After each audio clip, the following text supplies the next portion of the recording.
Guys, tuturuan ko naman kayo kung paano yung card control. So, ganito yan. Ang gagawin natin, ganito. Iaano natin to. Magkakaroon tayo ng pinky break dyan sa bottom card.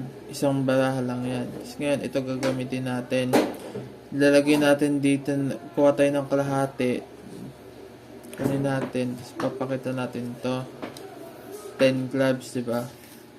Pagka push mo ng ganyan, ipakita mo tong may pinky break na isang baraha. Ilalapag mo na siya dyan. Pagkalapag mo dyan, ito na siya, diba? May isang baraha dyan. Ipupush mo yung 10 clubs. Pagka push siya, kala niya 10 clubs to, pero ibang barahan na. Ilagay mo dito. Kala niya yung 10 clubs. Diyan na sa gitna, tapos lagay mo sa top. Pagka push niya ng dahan-dahan dyan, dyan na yung 10 clubs, top na. Pag mabilis, ganito. Ganyan mo yan.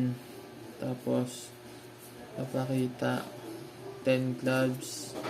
Tapos ganyan. Tulak ng ganyan. Yun napapakita yun. Tulak yung 10 clubs. Kuha ka na kalahati dito. Lagi ka sa gitna yung 10 clubs. Lagi ka na sa top to. Push ka ng dahan-dahan yung 10 to sa gitna. Doon na. Card control tawag doon.